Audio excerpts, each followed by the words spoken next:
In the name of Allah, the entirely merciful, the especially merciful. Dear learners, today I will talk to you about some important tense, how you will be able to identify tense. I will teach you the clue. If you follow the clue by mercy of Allah, you will not make mistake in second time in such type question. Okay, come to the point.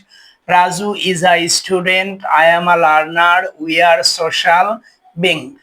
Dear learners, আমরা বিশেষভাবে মনে রাখবে যদি কখনো M, is, আর এইগুলোর পর আর কোনো verb না থাকে এবং অবজেক্ট থাকে তাহলে আনডাউটলি বাক্যটি প্রেজেন্ট ইনডিফিনিট টেন্স হবে। এটা আমরা বিশেষভাবে মনে রাখবো। প্রিয় শিক্ষার্থী, আমি আবার বলছি, সূত্রটি বিশেষভাবে তোমরা মনে রাখবে যদি কখনো সাবজেক্টের পর শুধুমাত্র এম, ইজ, আর থাকে এবং এরপর যদি অবজেক্ট থাকে তাহলে undoubtedly the tense will be present indefinite tense. Raju is a student. I am a learner. We are social being.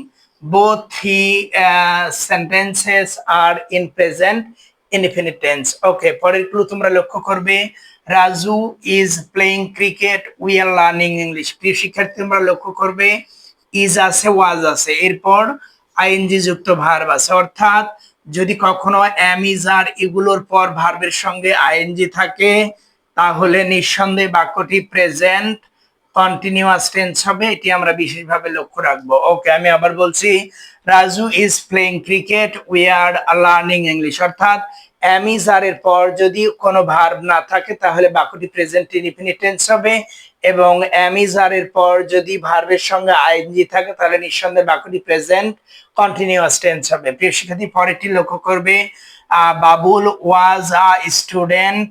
They were innocent. Innocent mean নির্দোষ। ওকে, আমরা আবার লক্ষ্য করব যদি was এবং were এরপর আর কোনো ভার্ব না থাকে তাহলে বাক্যটি নিঃসন্দেহে পাস্ট ইনডিফিনিট টেন্স হবে। পক্ষান্তরে যদি কখনো was বা were এরপর ভার্বের সঙ্গে আইএনজি থাকে তাহলে নিঃসন্দেহে বাক্যটি পাস্ট continuous tense হবে। Okay, dear learners, come to the point. Babul was a student. Was এর পর আর কোনো ভার্ব নাই, সুতরাং নিঃসন্দেহে বাক্যটি হবে past indefinite tense।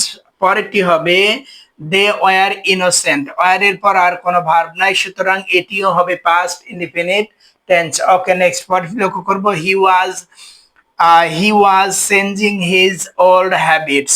প্রিয় শিক্ষার্থী, লক্ষ্য করবে was এর পর আইএনজি যুক্ত ভার্ব আছে, সুতরাং আমরা এইটি লক্ষ্য করব। অর্থাৎ was এর পর যদি কখনো was এর পর যদি ভার্বের সঙ্গে আইএনজি থাকে তাহলে নিঃসন্দেহে বাক্যটি পাস্ট কন্টিনিউয়াস টেন্স হবে। এটি আমরা লক্ষ্য করব। তাহলে এটি হবে he was changing his old habits। এটির আনসার হবে, এটি হবে পাস্ট কন্টিনিউয়াস টেন্স। পরেরটি they were planting trees. they were planting trees। were এর পর আইএনজি যুক্ত ভার্ব আছে, সুতরাং এটি হবে past continuous tense. Okay, dear learners, if you remember the small clue, short clue by mercy of Allah, you will not make mistake in such type question of identifying tense mistake in second tense. To everyone, hail and hearty Allah Hafiz.